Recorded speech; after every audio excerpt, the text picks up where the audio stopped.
एक बार फिर आपको प्रोग्राम में खुशामदीद कहेंगे। पाकिस्तानी मईशत इस वक्त एक बहुत ही चैलेंजिंग सिचुएशन पर मौजूद है, जहां ज़र मुबादला के ज़खायर में तो मुसलसल इजाफा देखने में आ रहा है, लेकिन दूसरी तरफ एक्सपोर्ट्स में कमी GDP में इजाफे की एक बड़ी रुकावट बनती जा रही है। आलमी तिजारती रुझानात भी इस सिलसिले में अपना एक मनफी किरदार अदा करते हुए नजर आ रहे हैं, जिससे मईशत में ग्रोथ एक चैलेंज बनता जा रहा है। पाकिस्तान की माशी मुश्किलात में सबसे नुमाया मसला एक्सपोर्ट्स में मुसलसल एक लिमिटेशन है और उसमें कोई ख़ास इजाफा नहीं हो पा रहा है। गुज़िश्ता 2 दहाइयों में एक्सपोर्ट का GDP में हिस्सा 16 से 10% तक गिर गया है। इसी दौरान पाकिस्तान का आलमी तिजारत में शेयर भी घटकर 0.12% रह गया है। अब ये सूरत हाल उस वक्त मजीद संगीन हो जाती है जब हम ये देखते हैं कि बांग्लादेश, भारत और वियतनाम ने इसी अरसे में अपनी एक्सपोर्ट कॉम्पिटिटिव्स को कई गुना बढ़ाया है। कमज़ोर सनती बुनियाद, बिजली के बिलों में बढ़ती हुई लागत, टैक्सेस का बोझ और पॉलिसियों में अदम इस्तेहकाम, इसके अलावा जदीद टेक्नोलॉजी की कमी इस जवाल के बड़े असबाब हैं। लेकिन इसके बरक्स मुल्क में ज़र मुबादला में मुसलसल इजाफा देखने में आया है। GDP की ये बड़ी वजह इस वक्त रेमिटेंसेस पर बेस करती है। गुज़िश्ता 3-4 बरसों में रेमिटेंस ने बज़ाहिर मईशत को एक बड़ा ज़बरदस्त सहारा दिया, मगर हकीकत में ये ज़ाहिर है कि कमज़ोरियों को छुपा रही है। चूँकि गुज़िश्ता 3 साल में $96 अरब की तरसीलात तो मौसूल हुई हैं। इस रवा माली साल में भी रेमिटेंसेस का वॉल्यूम माली साल 2025-26 के इब्तदाई 3 माह में ही $9.5 अरब से भी बढ़ चुका है, जो अगर 4 माह के फिगर्स लें तो ये फिर इसमें मज़ीद इजाफा दिखाई देता है। इस पर स्टेट बैंक की रिपोर्ट के मुताबिक रेमिटेंस में सालाना बुनियादों पर 11.3% इजाफा हुआ है, लेकिन इंडस्ट्री, एग्रीकल्चर या फिर एक्सपोर्ट में कोई नुमाया इजाफा हमें देखने में नहीं मिला। अब ऐसे में रेमिटेंसेस का बड़ा हिस्सा सर्विस सेक्टर में ज़ाय हो जाता है। यूँ मईशत में मैन्युफैक्चरिंग तक सेक्टर सुकड़ कर रह गया है और इसकी जगह इम्पोर्ट और सर्विसेज पर मबनी मईशत ने ले ली है। इसके नतीजे में जो एक यूथ है हमारी, वो मैन्युफैक्चरिंग सेक्टर से हटकर दीगर शोबों की तरफ जा रही है और मुल्क में प्रोडक्टिव कैपेसिटी मजीद सुकड़ रही है। पाकिस्तान की एक्सपोर्ट्स में कमजोरी का दूसरा बड़ा सबब ज़राअत की ज़मूहाली है। कपास, गंदम, दालें और चावल जैसे शोबे जिन्हें एक्सपोर्ट्स में फाल हिस्सा बनना चाहिए था, अब इंपोर्ट्स पर बोझ बन चुके हैं। इंडस्ट्री और एग्रीकल्चर की कमज़ोर बुनियाद ने मुल्क में रेमिटेंसेस पर इंतहाई हद तक इन्हिसार करने पर इस वक्त मजबूर कर दिया है, जो आलमी हालात में किसी भी झटके से कम होकर मईशत को तबाही की तरफ मजीद धकेल सकते हैं। अब ये तमाम तर जो चैलेंजेस हैं, इनसे निमटना कैसे, एक्सपोर्ट्स को बढ़ाया कैसे जा सकता है, कब तक ये रेमिटेंसेस पर ही इन्हिसार किया जाता रहेगा, इस पर हम बात करेंगे। मिर्ज़ा इख्तियार बेग साहब, standing committee for finance and revenue के पाकिस्तान पीपल्स पार्टी के MNA। मिर्ज़ा साहब, बहुत शुक्रिया प्रोग्राम के लिए, आपने वक्त निकाला। अब ये जो इस वक्त सूरत हाल है रेमिटेंसेज में, 4 महीने में हम देख रहे हैं रिकॉर्ड रेमिटेंसेज हैं। पिछले साल नंबर बहुत ज़बरदस्त था, आने वाले दिनों में शायद इससे भी ज़्यादा ऊपर जाएगा नंबर, लेकिन इसी तरह से हमारी एक्सपोर्ट्स का राइज कब शुरू होगा? जी बिल्कुल, आपने सही कहा प्रीएम्बल में कि रेमिटेंसेज लास्ट ईयर 38.3% यानी $38.3 बिलियन तक पहुंच गई थी, जो रिकॉर्ड हाईएस्ट रेमिटेंसेज है। और इस बार भी एक्सपेक्ट कर रहे हैं कि 39 या 40 बिलियन तक ये रेमिटेंसेज पहुंच सकती हैं, और उनसे हमारा करंट अकाउंट को भी बड़ा सपोर्ट मिला है और हमारा ट्रेड डेफिसिट जो बढ़ रहा है, यानी इंपोर्ट्स बढ़ रही हैं, एक्सपोर्ट्स उस रफ्तार से नहीं बढ़ रही, उसको भी वो सपोर्ट कर रहा है। लेकिन सवाल यह है कि एक्सपोर्ट आपकी स्टैग्नेंट हो गई हैं, जमूत का शिकार है, एक्सपोर्ट बढ़ के नहीं दे रही। हम बातें सब उड़ान पाकिस्तान, ये $60 बिलियन का टारगेट, अरे भाई पहले देखें कि उसकी जंजीरें कहाँ फंसी हुई हैं जिनसे वो ऊपर ही नहीं जा पा रहा है। एक्सपोर्ट आपकी जो है वो स्टैग्नेंट है। तो 4 चीज़ें ऐसी हैं जो आपके प्रोग्राम का मैं चाहूँगा हिस्सा बनाऊं। पहली चीज़ तो ये है कि हायर पावर टैरिफ है, आप 15 सेंट्स ले रहे हैं पर किलोवाट।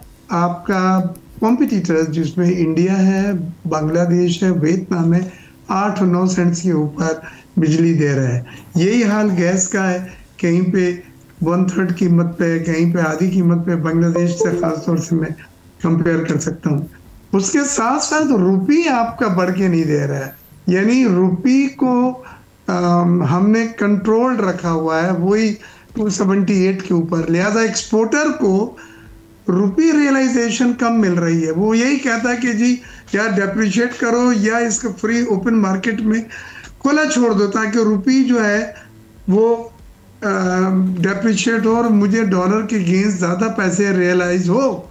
लेकिन वो भी हमारी पॉलिसी नहीं है। हम रुपी को और डॉलर को कंट्रोल करके चल रहे हैं, क्योंकि अगर ऐसा नहीं किया तो हमारे कर्जे जो हैं वो मज़ीद बढ़ जाएंगे मार्कअप उनके ऊपर बढ़ जाएगा।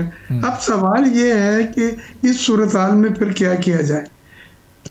इसमें जी एक तो आपके रॉ मटेरियल की इंपोर्ट भी मसला बनी हुई है। आपको एलसीज के लिए डॉलर नहीं है, बार बार आदमी जाता है, बड़ी मुश्किल से एलसीयाँ खुल रही हैं। रॉ मटेरियल में पॉलिस्टर फाइबर, यार्न, फैब्रिक के अलावा जो चीज़ हमें हिट कर रही है वो कॉटन है।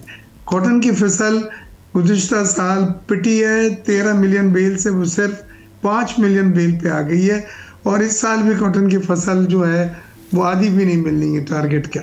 तो कहने का मकसद ये है कि रॉ मटेरियल जो कॉटन का टेक्सटाइल इंडस्ट्री का रॉ मटेरियल है कॉटन, उसकी अवेलेबिलिटी आपको यकीनी बनानी होगी। उसके लिए रिसर्च एंड डेवलपमेंट करें, नए सीड्स निकालें, आपकी जो जाली अद्वियात हैं उसको रोकें, और उसके साथ साथ जो है वो एरिया जो कम हो रहा है उसको रोका जाए। शुगर केन लग रहा है और कॉटन जो है वो कम हो रही है, तो वो शुगर वाले चाहते हैं कि शुगर केन ज़्यादा से ज़्यादा हो ताकि उनको सस्ते दामों पे गन्ना मिल सके। तो ये सब चीज़ों ने टेक्सटाइल की मत मार दी है। टेक्सटाइल में जब अमेरिका ने हमें 19% रेसिप्रोकल टैरिफ दिया जो इंडिया, वियतनाम, बांग्लादेश के मुकाबले में कम है, तो हम सोच रहे थे विल वॉक ओवर, हमें अमेरिकन मार्केट मिल जाएगी और अमेरिकन मार्केट में हम एक्सपोर्ट अपने बढ़ाएंगे। लेकिन 2-3 महीने बाद हमने ये देखा कि नहीं, सिर्फ टैरिफ कम करने के अमेरिका से हमारा काम नहीं बनता, हमें प्रोडक्शन कॉस्ट भी कम करनी है। बिल्कुल। और प्रोडक्शन कॉस्ट जो है पैदावारी लागत और इशू है मार्कअप का कि हम सिंगल डिजिट मार्कअप पे नहीं आ पाए हैं। हालांकि हर बार मॉनेटरी पॉलिसी में हम एक्सपेक्ट करते हैं कि डिस्काउंट रेट कम होगा और कम होने के साथ साथ हमारा ये सिंगल डिजिट हो जाएगा, तो वो भी हमें फाइनेंशियल कॉस्ट को कम नहीं करने दे रहा है। तो ये बातें जो है उसमें बड़ा वाज़े एक चीज तो है कि हमने भी देखा भी रिसेंटली जो 2-3 सेक्टर की पॉलिसीज भी 5-5 साल बनाई गई हैं, प्लान्स बना लिए गए ई कॉमर्स सेक्टर के, हमारे टेक्सटाइल सेक्टर के, लेकिन उसमें जो हमारा हाई टैरिफ है बिजली का उस पर उसको कैसे कम करना है कोई खास फोकस नज़र नहीं आ रहा, कोई इम्प्लीमेंटेशन भी नज़र नहीं आ रही। हम बातचीत और गुफ्तगू तो हुकूमत की पिछले साल 1.5 साल से सुन रहे हैं, लेकिन कोई कोशिश कामयाब होती तो नज़र नहीं आ रही है उसमें। आसिम मुनीर साहब ने बिजनेसमैनों से वादा किया था कि वो आर्ट सेंड कर देंगे, फिर ये गौरव एजाज साहब भी उस वक्त के जो केयर टेकर कॉमर्स मिनिस्टर थे वो भी फेडरेशन में ऐलान करके चले गए थे, लेकिन कहीं पे ये हुआ नहीं। और वो आईपीपी से जो नेगोशिएशन की थी तो उसमें भी ये समझा जा रहा था कि ये पास ऑन होगा, बल्कि वहाँ तो ये हुआ कि जो गैस की कीमतें बढ़ा दी हैं और आरएलएनजी लेने को कहा जा रहा है, कैप्टिव पावर ख़त्म करने की पॉलिसी आ गई है, और नेशनल ग्रिड पे वो कहते हैं बिजली लें क्योंकि हमारे पास एक्सेस है, और वो बिजली महंगी है, आपकी तकरीबन दुगनी है। तो ये सब बातें देख के ये लगता है कि आप को लॉन्ग टर्म स्ट्रेटजी नहीं लेके चल रहे जिसमें आपकी पैदावारी लागत कम हो, जिसमें मार्कअप कम हो, जिसमें रॉ मटेरियल अवेलेबल हो, जिसमें पावर के रेट्स कम हो, जिसमें गैस के रेट्स कम हो, और एग्रीकल्चर को आप रिवाइव करें।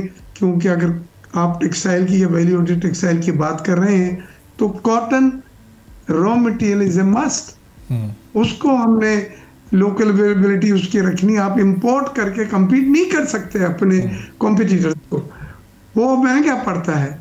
अब 13 मिलियन बेल से कम होकर 5 मिलियन बेल हो गई और आप किस चीज़ का इंतजार कर रहे हैं। तो मैं समझता हूँ बाकी जो आइटम्स हैं जो इन्होंने कहे हैं उड़ान पाकिस्तान में, एक तो ये $60 बिलियन का जो टारगेट है ये बड़ा एम्बिशियस है। दूसरे जो मिनरल्स हैं, आर्टिफिशियल इंटेलिजेंस है, आईटी है, आईटी तो चलो अभी हमें रिजल्ट दे रहा है, लेकिन मिनरल्स वगैरह जो है वो ज़रा लॉन्ग टर्म। अच्छा मिर्ज़ा साहब, आपकी चूंकि आपकी रिप्रेजेंटेशन दोनों एंड्स पर है, आप बिजनेस कम्युनिटी को भी रिप्रेजेंट करते हैं और ज़ाहिर है जो स्टैंडिंग कमेटीज़ हैं कुछ हुकूमत की उसमें भी आपकी बड़ी ज़बरदस्त पार्टिसिपेशन रहती है। तो ये जो इंटरेस्ट रेट का इशू है इस वक्त, ये हुकूमत इस पर इतना ज़्यादा ओवर कॉशियस क्यों है, इसको क्यों सिंगल डिजिट में लेकर नहीं आया जा रहा? और ज़ाहिर है केस बड़ा अच्छे तरीके से आपने रखा भी सामने। मेरी बात हुई थी जमील साहब से, गवर्नर स्टेट बैंक से, और औरंगजेब साहब से भी। मसला ये है कि उनको ये डर है कि महंगाई, इन्फ्लेशन बढ़ेगी और बढ़ने से शायद अफरात-ए-ज़र उस टारगेट से आगे चले जाए 5 और 7 के, जो हमें दिया गया है IMF की तरफ से और जो हुकूमत ने अपना एक टारगेट सेट किया है। वो चाहते हैं कि फिर हम अगर टाइट मॉनेटरी पॉलिसी लेके चलेंगे और मार्कअप डिस्काउंट रेट बढ़ाएंगे तो वो फिर मुश्किल होगा। लिहाजा उन्होंने प्रिकॉशनरी कुशन रखा हुआ है कि भाई अगर 0.5%, 1% बढ़ता भी है तो हमारा डिस्काउंट रेट इस लेवल के ऊपर उस टाइट मॉनेटरी पॉलिसी को कवर करता है। तो ये एक्सट्रीम प्रिकॉशंस तो है, लेकिन आप अपना भी मार्कअप ज्यादा पे कर रहे हैं कर्जों के ऊपर, और एक्सपोर्टर भी जो है वो सिंगल डिजिट का लिए ख्वाब देख देख के वो उसके ख्वाब खत्म हो गए और अभी उसको 12 और 13% पे, जो रीजन में सबसे ज्यादा है, रीजन में सिंगल डिजिट हो चुका है। तो आपको वही रीत फॉलो करनी पड़ेगी ना कि जो दूसरे ममालिक कर रहे हैं अपने एक्सपोर्टर्स के लिए। ठीक है, बहुत शुक्रिया। जी कंप्लीट कर लीजिएगा। जी, इसमें मैं समझता हूँ 4-5 चीजें हैं। आपको पावर रेट कम करना है, गैस की प्राइसेस, कैप्टिव पावर के एक सिस्टम से जो खत्म करा है, उन्हें नेशनल ग्रिड पे जो पुश करा उससे हमारी कॉस्ट बढ़ गई है। मार्कअप सिंगल डिजिट करें। एग्रीकल्चर खासतौर से कॉटन को आप रिवाइव करें रिसर्च एंड डेवलपमेंट करके, और जो शुगर कैन के इलाके, कॉटन के इलाके थे जहाँ शुगर कैन लग रहा है उसको रोका जाए, क्योंकि वो शुगर मिल वालों का सट्टा है। वो चाहते हैं ज्यादा से ज्यादा शुगर कैन बाहर पड़ा हो और वो कम से कम कीमत दें, और इस वजह से शुगर केन का एरिया तो बढ़ रहा है लेकिन कॉटन कल्टीवेशन का एरिया कम हो रहा है और टेक्सटाइल की सनत आपकी उसका ठप्पा बैठ गया है। बहुत बहुत शुक्रिया मिर्जा अख्तियार बेग साहब। रेसिप्रोकल टैरिफ मिला है। बहुत बहुत शुक्रिया मिर्जा अख्तियार बेग साहब, member standing committee for finance and revenue, हमारे साथ मौजूद थे। गुफ्तगू आपने सुनी। इसी के साथ नाज़रीन आज के प्रोग्राम से इजाजत दीजिए। अल्लाह हाफ़िज़। सब्सक्राइब करें और बेल दबाएं ताकि कोई खबर रह न जाए।